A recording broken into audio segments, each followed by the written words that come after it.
Kang kinarya sabeting carita nenggih Taman Kadilengleng. Taman Kadilengleng punika taman keputren negari ing Hastinapura. Ora mukal lamun indah rerenggane tepining Udyana tinaneman sekar-sekar kang manca-warna. Kayata sekar mawar sekta, sekar mawarta, pacar banyu, arum dalu, luming gadung malengkung, rumambating liyan manglung ing balumbang. Balumbang tirtane wening,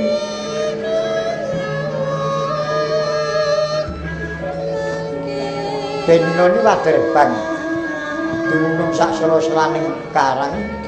Wader pari katon pating seliri.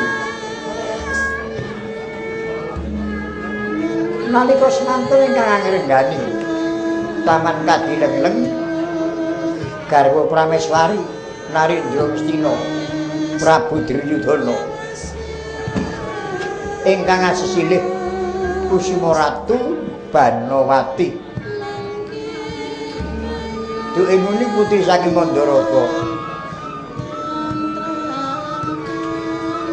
Banawati kaluka ing jagat wanudya Sulistya warnanira. Kaduk ing pengalembana wonten ing mestani pindha widodari turun saking kayangan.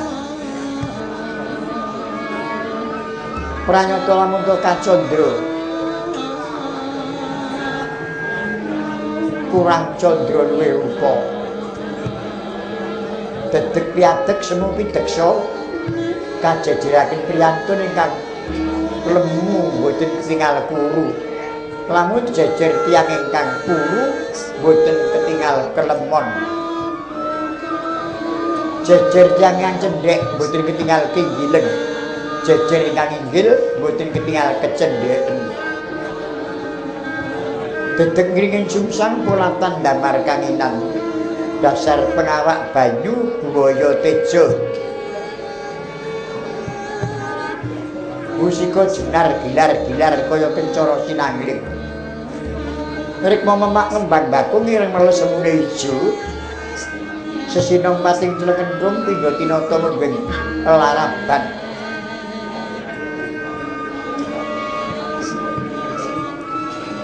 Larapan ira cendani grana ngrungit pindha winangun. Nektra bawak cebungkul blalak-blalak katon lindri. Idep tumengeng tawang timbon jait nanggal sepisan telasing embo sumambung otot bayu ketingali jumaya-maya kaya pinulas sinambung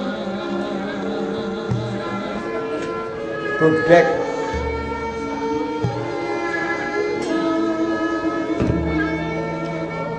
ngudut tuli karena dipiping kaya jamur kuping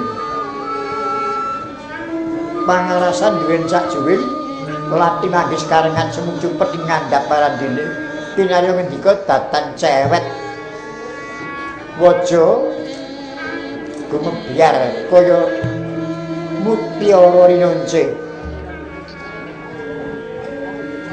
pasanggan malang nangkal putung jangga nglunggadung dipun agemi menapa-menapa ketingal kewes-ruwes widangan rajurukna asta dengklang gendhiwa gading driji mucuk eri kenaka rekta pindha kemumu rekta mungging patra pranaja ketingal mewet wijang pembayun muyuh benta payudara nenggih nyengkir gading langgung nawon kemit pepocongan pindha winangun ampean luhus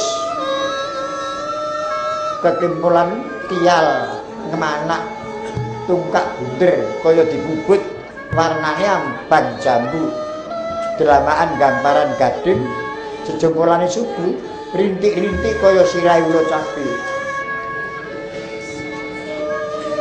kesiunan watak grapyak sumanak tregal-tregel nanging ora nyemelangi yen bongrong ngatur mencorong yen sengut malah imbuh patut dasar garwaning Narendra Binadara pating glebyar patilak palun sarengganing busana nalika semanten enggak wonten madyaning Udyana kejur kaguru wekasan molat sowanipun kengrayi Raden Harya Dursasana kadhaken punakawan Kilurah Togo Catugara Mewah Bilung Sarayita ning kaya banyu ning kaya watu wonten keparing penggalih rukming daya mangkana pangudyas Marendra kang dereng kawijil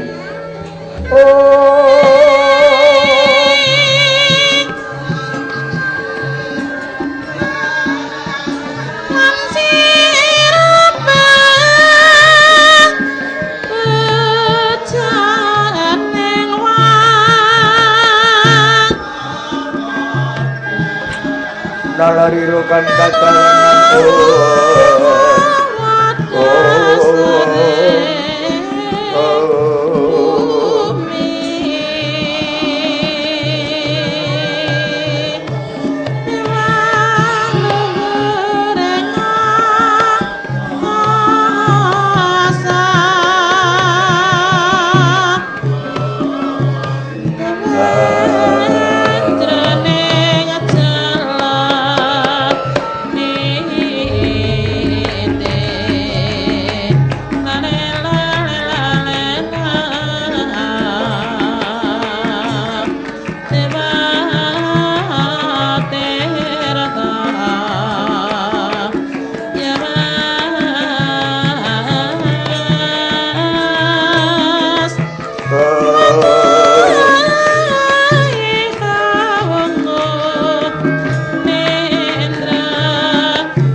Wanudya Yutama Mangambararum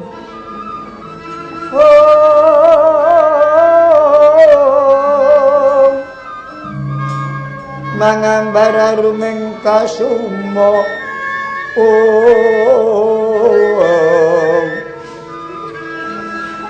yen andika esmunya dikit lati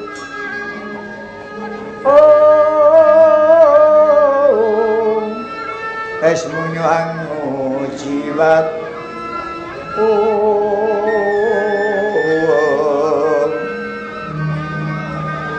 lalewane milangoni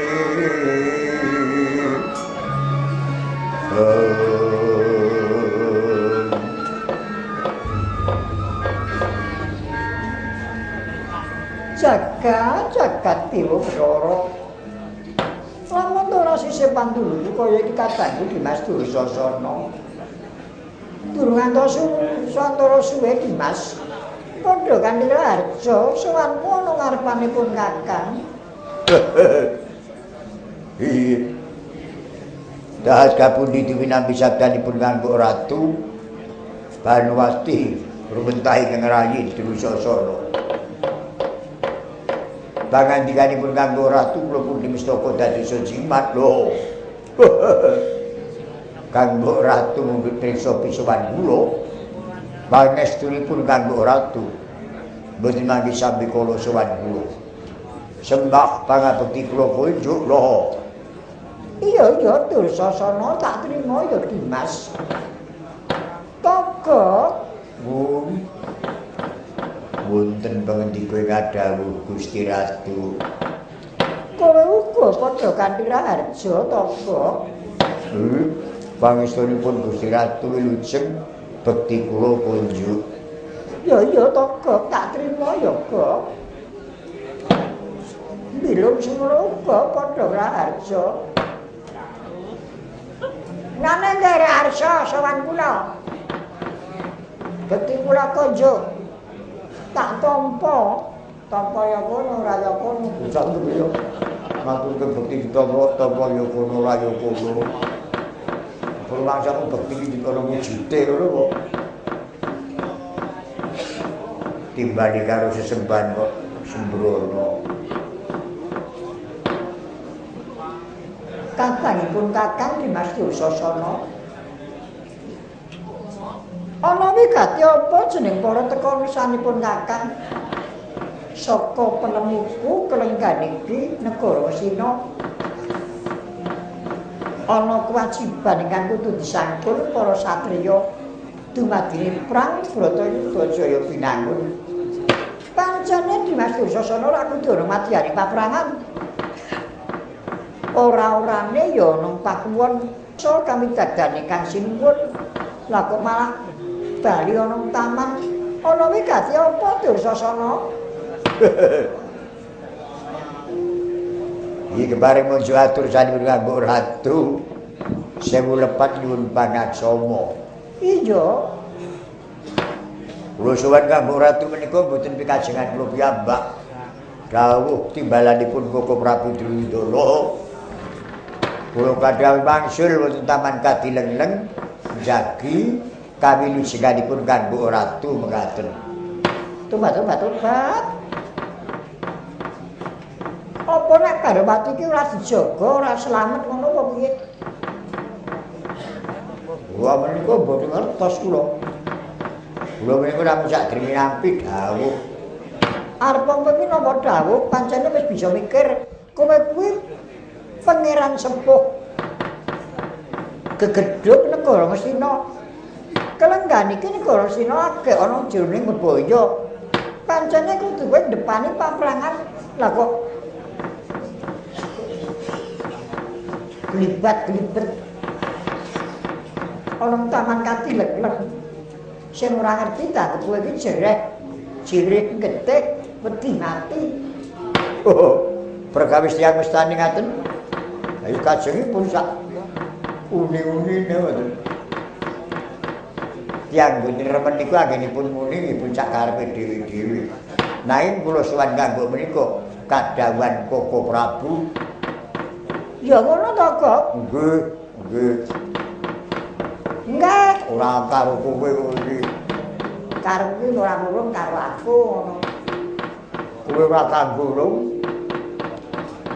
Sebabe antukan. nanti kaya apa karo kuwi. Ya wis saiki aku arep ngombe priksa. Gumularing paprangan Tegal Kuru. Perang jerone 16 dina kelengan iki. Apa Dimas Dursasana bisa priksa kabeh kahanan paprangan Tegal Kuru? Oh. Estunipun namung dinten menika kula boten wonten paprangan. Amargi nampi dawuh timbalan dalem Koko Prabu. Bilih kanggo mundhut pirsa kawontenan paprangan, sak perangan kula ngertos tegesipun cintrakaning senopati ingkang baku-baku lan kemenanganipun para satriya ing baku kula ngertos. Nanging kanggo wonten madyaning paprangan kula ya boten saged matur mekaten. Ya sing tak tunduk dipriksa iki sing ana madyaning paprangan. Nggih. Dados kamuningan Bratayuda nalika murwakani senopatining Kurawa menika kahasta panjenenganipun Kanjeng Hyang Mahatma Resiwara Bisma. Pengapitipun Bapa Durna kalian Keng Rama Paman Prabu Salya. Tobat. Eyang Resi Bisma wis panjenengan sepuh. Ki ya kersa jumeneng Senopati to. Lha nggih nyatanipun ngaten kok. Senopatine Pandhawa, Senopatining Pandhawa putra Wirata Seta pengapitipun kadangipun lem kalih Uttara Wirasangka.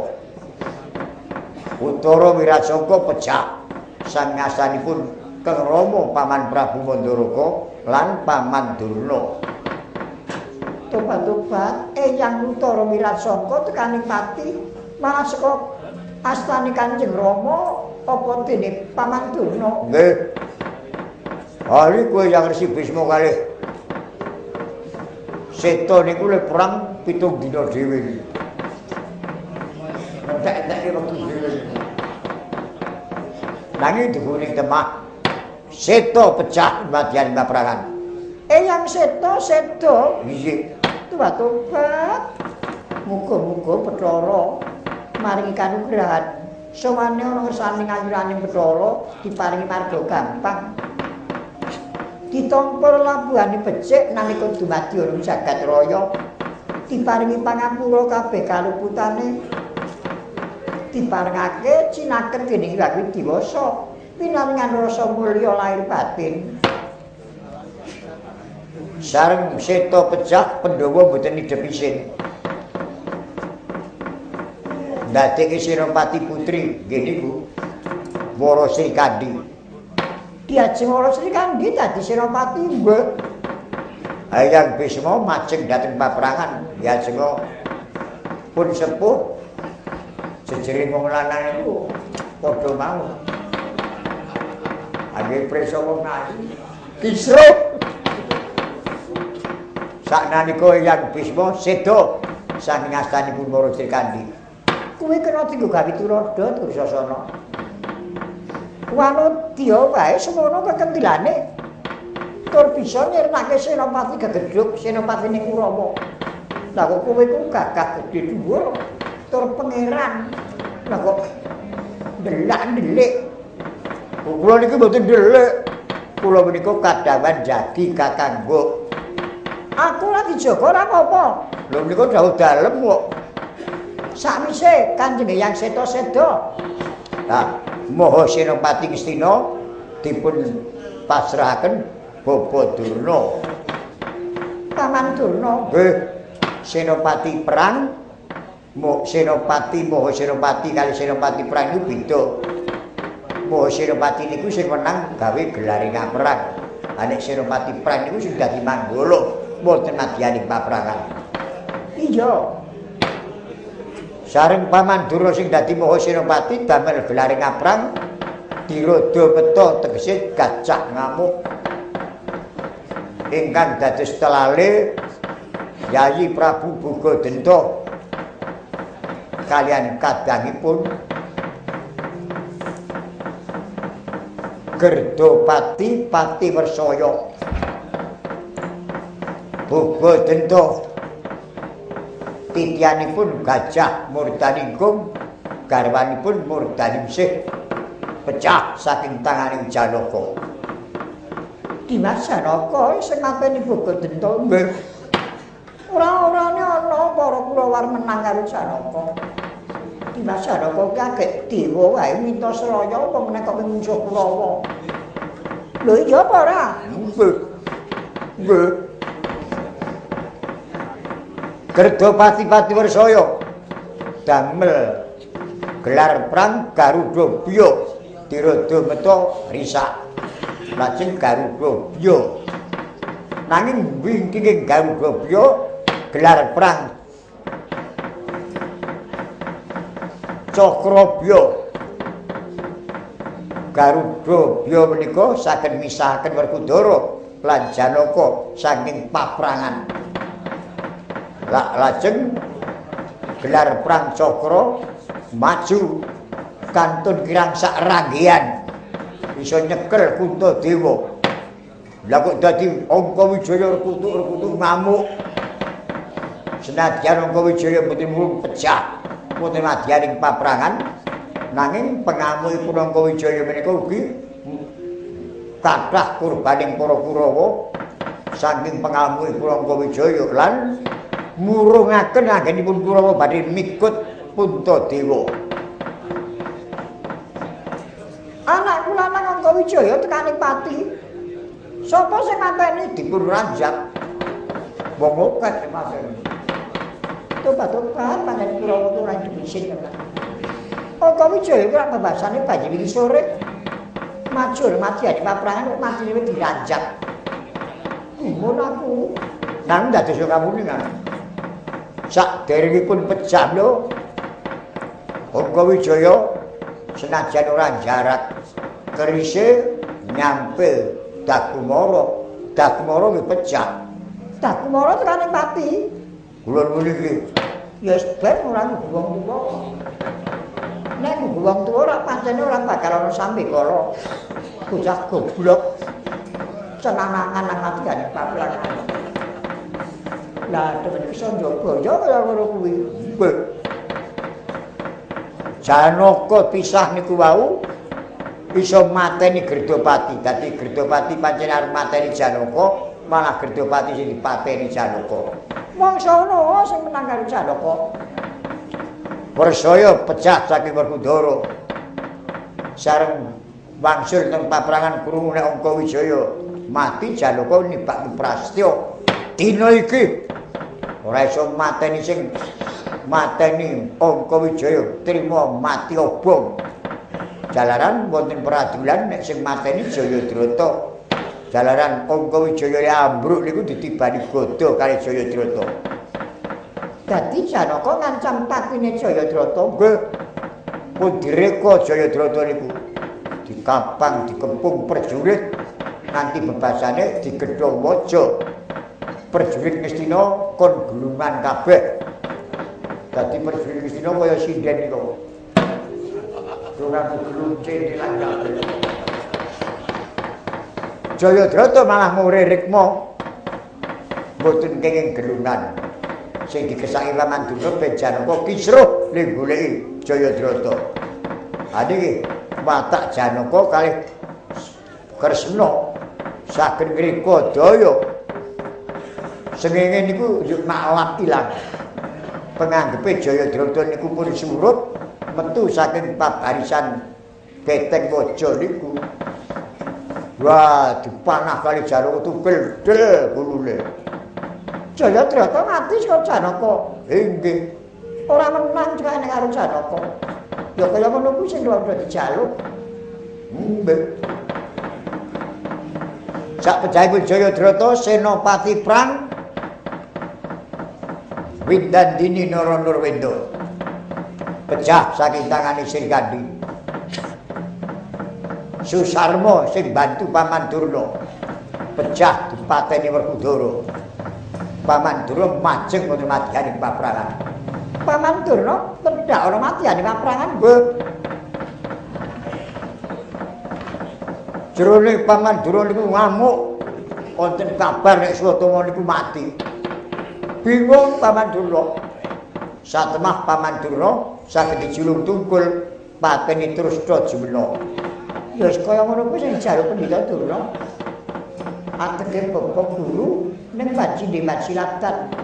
Nek Kurawa diayomi, nek Pandhawa kuwi murite malah dimungsuh.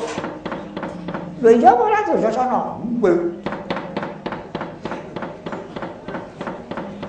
Lah niku Wanci Sanjakala Koko Adipati Karna kecocok penggali krungu gundumane si Kerpa. Kejaba Kerpa dipateni Koko Adipati Karna maju teng paprangan prajurit pendereke nggawa obor kabeh. Mula dipun candra wah iki perang suluwan. Obor kabeh. Dipun meksahaken Gatotkaca. Majune Gatotkaca niku gegirisi. Bratayuda salebetipun gangsal 12 dinten menika. Wah. Banjir rudira sak dada jerone.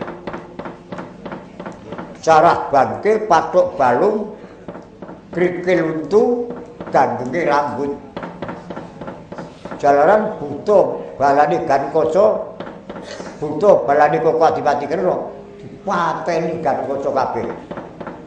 Satemah Koko Adipati nitih rata braja tegese reta gaman. Gatotkaca mabur kalih Ngundamana Koko Adipati Karna. Panjenipun Kuntadrasa niku ajeng mateni Janaka. Kepeksa Koko Adipati duka nyandak Kuntadrasa. Lepaske Gatotkaca pecah ketangan Kuntadrasa. Tobat-tobat. Anakku Gatotkaca tekaning pati kostane Koko Adipati Karna. Nggih. Muga-muga tinampa dening Bathara anakku Gatotkaca. Koko Adipati kegotekane karo Gatotkaca mentala mateni bayi wingi sore. Sareng kula midhangetaken sedaya pangandikanipun kanggo ratu. Nek sing mati senopatine Pandhawa dipujek-pujekke menentuk dalan padhang diparingi pangapura. Nek sing mati kulawargane Kurawa kaya disyukurke. Keterangan perang Bratayuda niku nek Pandhawa kalah sampean malah mboten rila. Pikajengan penan Kurawa kalah Pandhawa sing menang. Yen mlampah Koko Prabu Duryudana seda sampean dadi randha njut tunggal-unggahi Janaka ngoten to.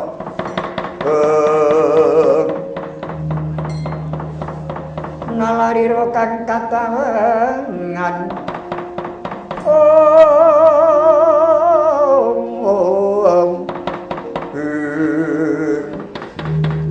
Dursasana. Dursasana. Kula kanggo ratu. Kowe ku nek guneman aja ming waton omong. Nek omong kuwi nganggo waton aja kok ming waton omong. Kok dadi ngucap. Nek Prabu Duryudana tekaning mati aku dadi randha, njur nggak Janaka. Tok anggap Benawati iki putri arahan ngono to. Oh, ngono. Tomunya meneh. Kowe muni meneh. Nek kowe kuwi tandha Satya Digdaya Stimandraguna, ora jire karo getih, ora wedi karo mati, kahanan Ngastina geger. Kudu madheg ana matyane paprangan. Ndelak-ndelik ana bidaton sing kanggo pamadan jaga aku. Aku ora dijaga ora apa-apa. Ora-orane nek Kurawa padha menang karo Janaka. Nggih. Tak apa. Nek pancen kula didhawuhi Koko Prabu Duryudana. Sepinten bagane Janaka? Oh, remet-remet. Ora ngandel. Dursasana nglakon mateni Janaka. Nek jagat iki wis ora lakon. Kodhok nguntal lenge. Kowe iso mateni Janaka tak sembahi keridiran. Go, Kanjeng Ratu. Kelatut pangandikane. Mang Tenggori, Janaka badhe bekto sirahe gersanipun Kanjeng Ratu ben Kanjeng Ratu nyembah karo Dursasana. Oh. Ora pe.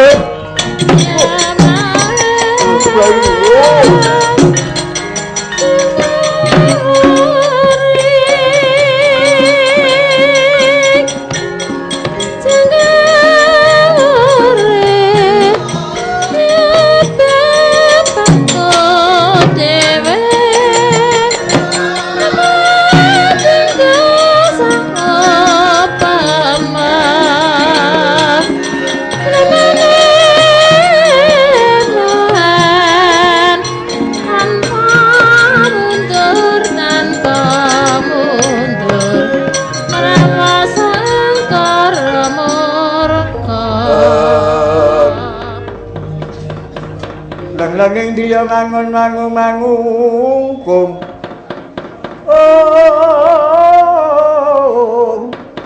kanduan rimang yaya linotan kalin yung badhe tindak pundi Raden ora trima kok pengendikane Dewi Banowati ngabang kitalinganku ngino karo Dursasana ngalem Janaka diumbul-umbulke. Ora rasane atiku kok. Ora iso mungkel gulih Janaka. Ben Banowati nyembah teri-teran karo aku. Mumpung kaya ngono niku. Sampeyan niku temen gedhaton niku lungguh Kang Raka Banowati minggu pawadan. Sejatine sampeyan didelikke keparingi Kang Raka lho sampun ngantos priksa madyaning paprangan jalaran sak menika Werkudara niku akeh ngamuk ngoten. Aku ora wedi. Kowe semingiro. Panas atiku kok. Ora rasane atiku. Nek ora iso mutheng-mutheng bathange Janaka kuwandane Werkudara. Semingir. Awake dhewe iki wing kono kawan kok Kang Tuku.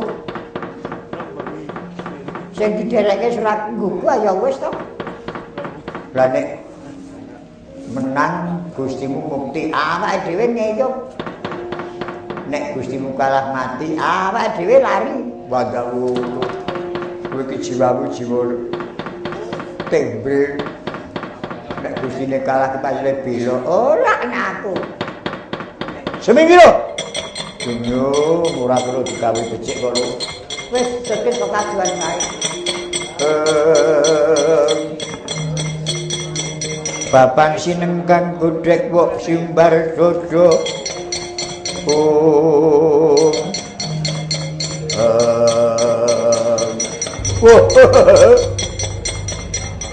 Papan iki nalika semono pesanggrahane Yayi Prabu Bugodento. Paprangan Tegal Guru tak delok saka kene cetha kabeh.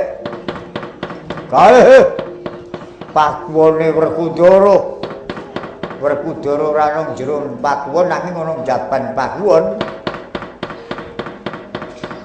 Dikupeng karo adi-adine wah. Wong nek agek menang le Pocokara kaya ngono. Yaji-yaji bola andhane. Umbul-umbule para Kurawa ambruk kabeh. Sing ngadeg mung umbul-umbule Werkudara. Ora trima rasane atiku. Werkudara yo takon dosa tak telabung sukaduan. Kalimpung Kyai Paruh Tamparono.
Opo kakangku. Lumebet kemawon wonten pakuwon. Menika tesih wonten sak jawining pakuwon bebayani. Ora lega rasane pamikirku. Yen aku bisa kali patine Kurawa sing bobote padha karo Gatot anakku. Lajeng keparingipun Kang Mas menapa prayogi kula kemawon. Lajeng luruk dhateng Astina. Barang amuk lulu. Sampun ngantos mekaten ya.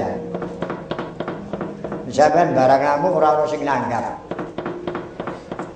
Bratayuda menika wonten ing nata kedabran manut ingkang nata. Boten wonten sanes ingkang nata keng Raka Sinuwun Dwarawati. Kula kilaken miyayi kedasaken mripih penggalihipun Yayi Werkudara sampun ngantos sanget anggenipun bermantia kumedah badhe mrepeti Kurawa. Kula nyunapi dawuh dalem ingkang sinuwun Prabu Bathara Kresna kedah rumeksa kamidagdanipun Yayi Werkudara. Kula boten saged nata ukara kados Kakang Udawa kendel kemawon. Monggo Yayi kula dherekaken lumebet wonten pakuwon. Udawa kakangku kowe ora perlu kuwatir.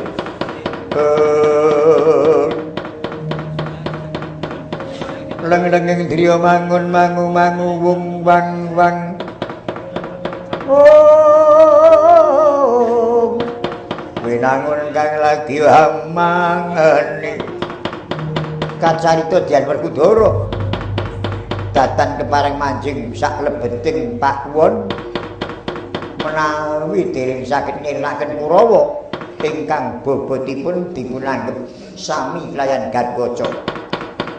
Kacarita Dian Werkudara datan mulat lumarabing pusaka Kyai Barla tumanem ing Jaja Dian Bratasena ngantos dumawah saking Palenggan.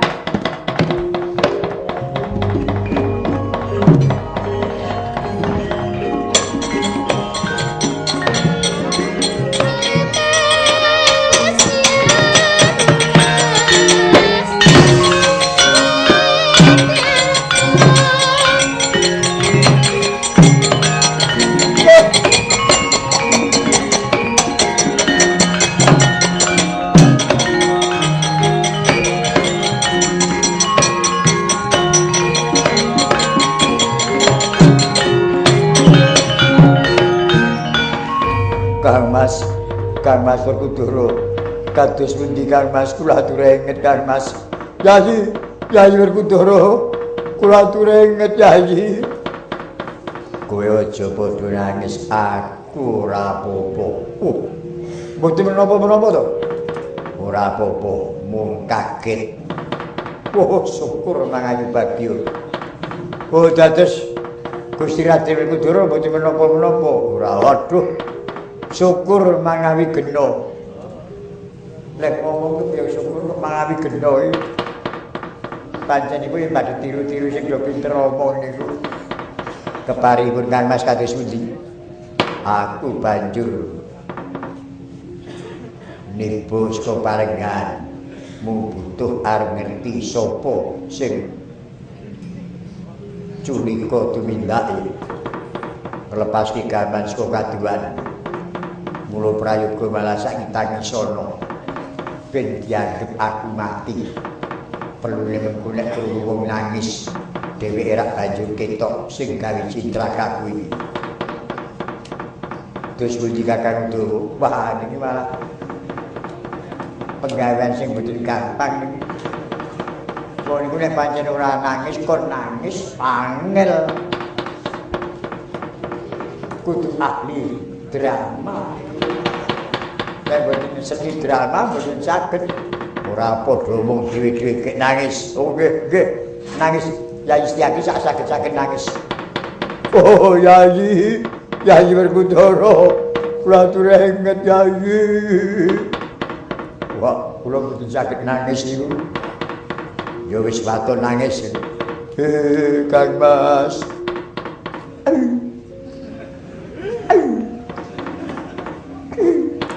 Kowe iki ceguken apa nangis lho. Nek saged kula nangis ing kaya ngoten niku. Mudhar Werkudara. Wah, dirompo karo andhane.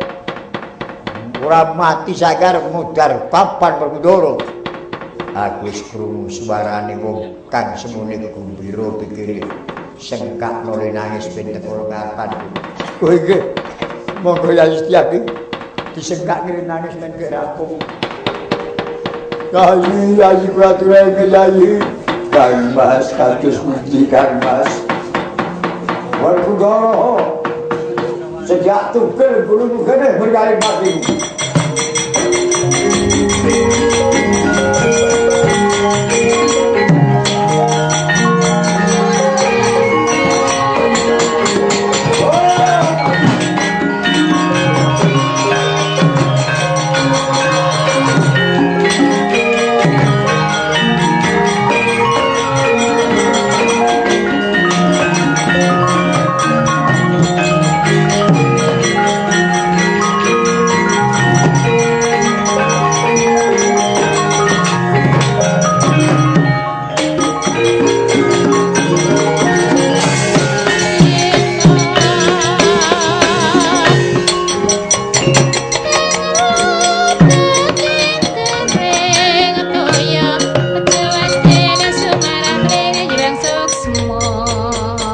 Tanjabala Pandhawa Biyuk bumulung mangusiring ngusuring Sata Kurawa Kambah kongkeh seru katiteh larut kerut katut para ratu yang para bupati melu kapilayu.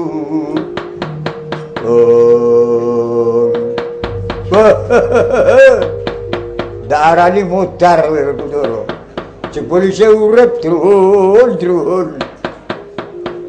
Aja mbok anggap aku tekaning pati. Penderekku padha nangis.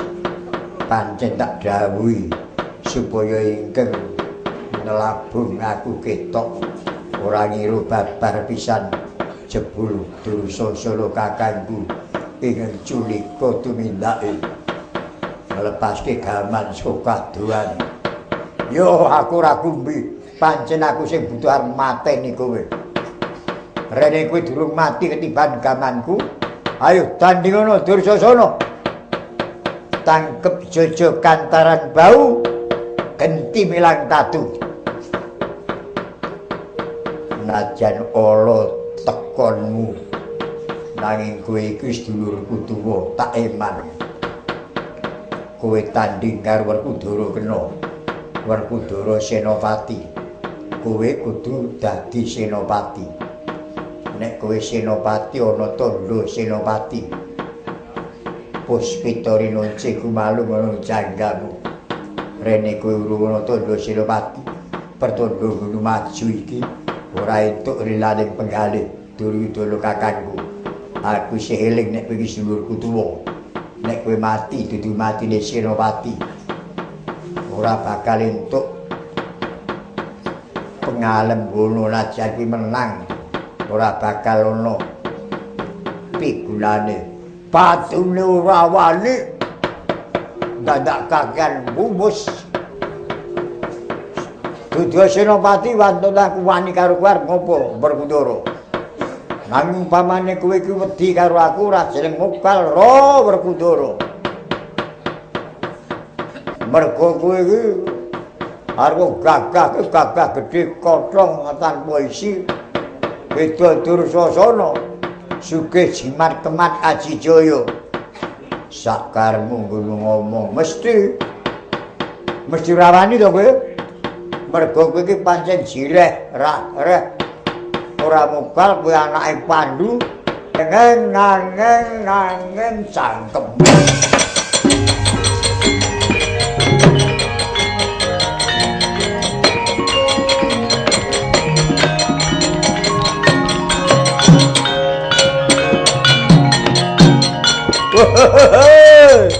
Tarik aku gepok jenenge bapakne nesu tenan bocah. Iki aku Werkudara kok muni cangkeme. Ora apa-apa ya Bratayuda. Ayo nek pancen ora kelak eman. Kowe ngejak opo tak ladeni. Leno prayitna Pak, gedeng sirahmu, aja tinggal blayu.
Werkudara saya suwi saya mundhak rasane. Aku sing megap-megap. Ayo karepmu piye? Aja anggap kalak. Ganti gelar. Gelar gawe gelar opo? Nyekel gaman. Sak karepmu. Kyai Baro Tanpanono. Tak tangkis nganggo Bargowastra. Bang dondong mak kira sore katang ranyak nyambut gawe anak sirah keras nyambas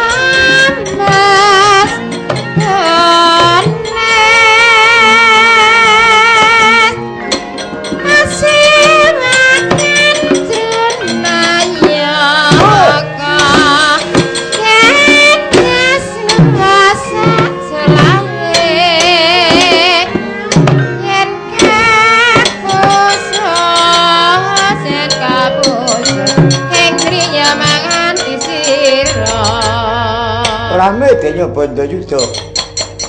Dursasana ngasta Kyai Barlo, Werkudara ngasta Kyai Bargowastra. Sejatosipun pusaka kalih menika duk ing tunggal gendhewanipun Resi Rama Parasu ya Rama Bargawa. Putung dados kalih nalika dipun pentang Raden Rama Wijaya ya Rama Badra. Putung dados kalih gendhewa kinipta dening dewa dadi galimpung kalih setunggal nama Bargowastra ingkang setunggal Kyai Barlo. Kalenggan menika kinarya aben mrigeling ngasta pusaka. Bathara wis datan maringaken pusaka menika wonten jagat Mercapada. Dursasana namakaken katangkis Werkudara pusaka kalih belas ical sejatos wangsul dhateng kahyangan.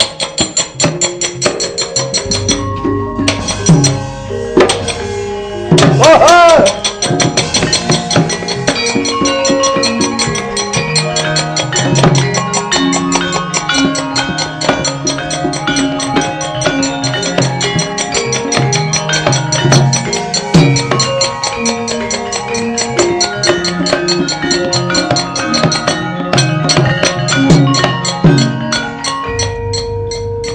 Barlo ilang, Werkudara ilang tanganku.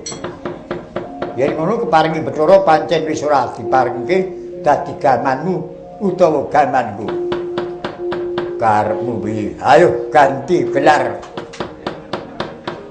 Adu keprigelane Pacakara kowe karo aku wis tutup. Saiki balapan mlayu. Wiwit saka desa Kasugihan tekan Kali Cengceng Guling. Nglumpati Kali Cengceng Guling. Lah opo kowe ora ngerti yen Werkudara iku banter playune. Rak durung karo Dursasana. Nek balapan karo Dursasana mongso menango. Disi ana mlayu mau tak tututi. Mongso bisa nututi aku kowe. Uyal.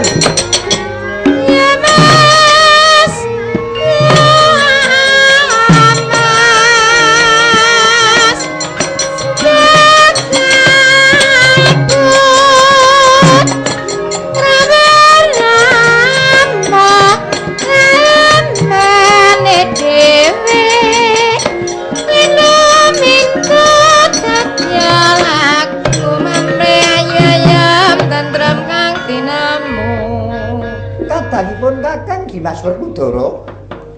Opo Kresna kakangku. Pusawetara nggonku. Mulat Dimas Bratasena Pacakara karo Dursasana. Teka saiki Dursasana mlayu. Karepmu kepiye karo Dursasana iki? Wis tutuk le Pacakara adu kaprigelan. Dhewe ngejak gelar perang Melayu, aku dijak balapan. Wiwit saka desa Kasugihan tekan Kali Cengceng Guling, nglumpati Kali Cengceng Guling. Oh adikku di. Bejane pun Kakang banjur merpeki jeneng para. Apa ora inget pangandikane Kanjeng Hyang Mahatma Resi Wirabisma nalika bakal pecating sukma nalika semana Bratayuda bacutna ngger putu-putuku. Nanging jroning prang Bratayuda aja ana sing wani nglumpati Kali Cengceng Guling. Nindakno pengendikane Kanjeng Hyang Mahatma Resi Wirabisma, kowe aja wani nglumpati Kali Cengceng Guling. Mengko aku dianggep kalah. Ming dianggep kalah ya wis ben nyatane perang ora kalah kok. Watone ora nglumpati Kali Cengceng Guling ya pangestu tak jaruk.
Pato Kali Cengceng Guling Werkudara.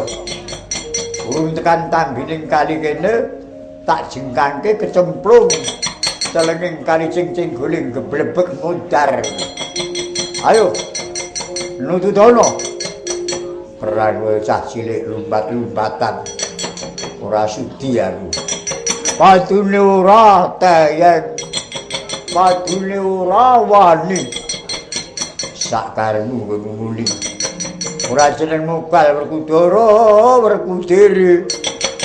Nek kowe jireh ora wani nglumpati Kali Cengceng Guling. Mergo kowe iku anake Pandhu Tengeng nanging Dursasana anake wong picak. Nesu. Nek aku anake wong picak karo Melayu yo ora rum ngrasani elek kowe. Oh. tak tempiling saka mburi modar.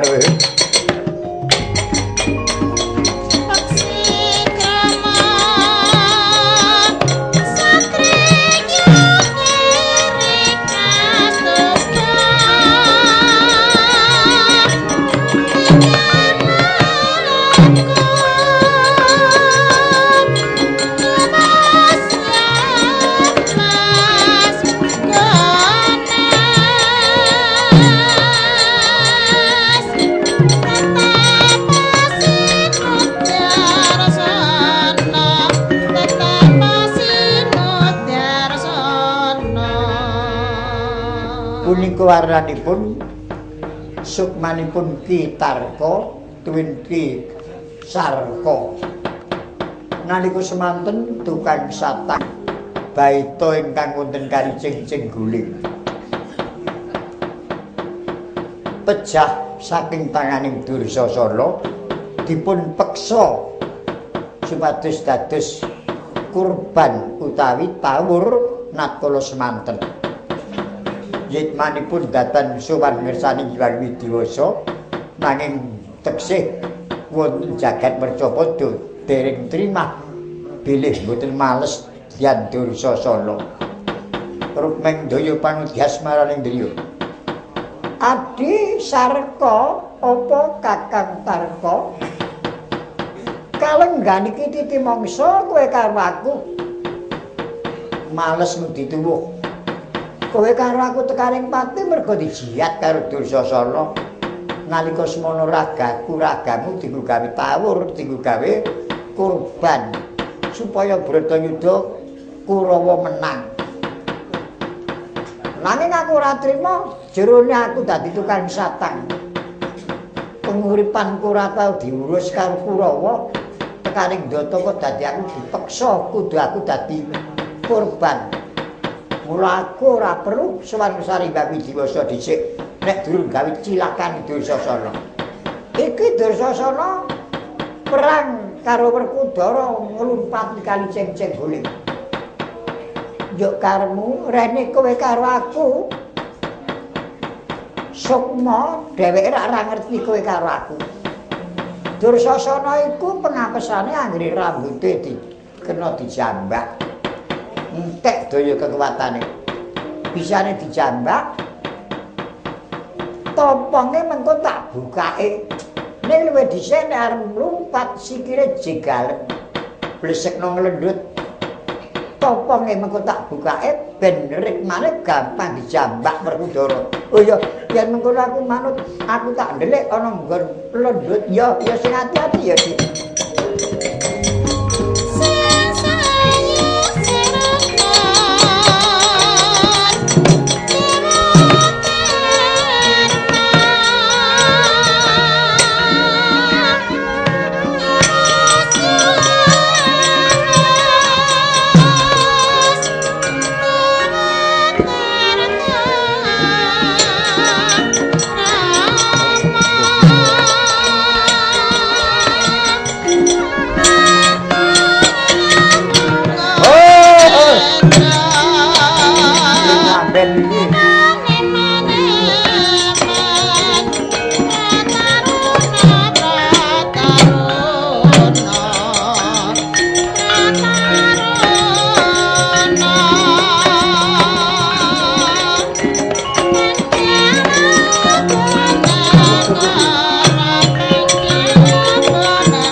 Dursasana kabujung dening Raden Werkudara.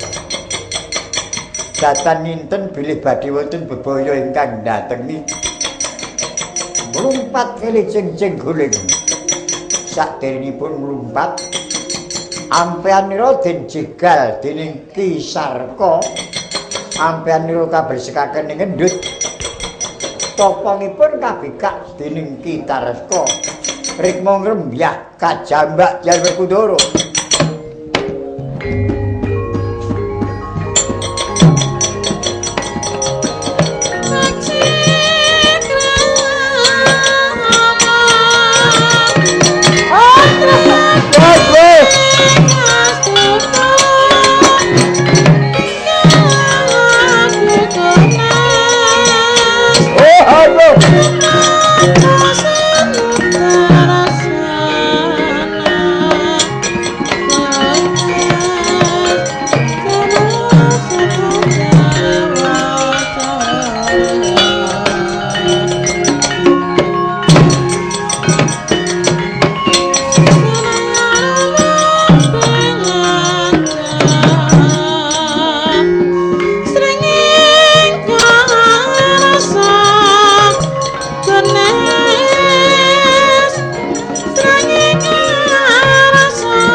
rembuning tias nekya gunting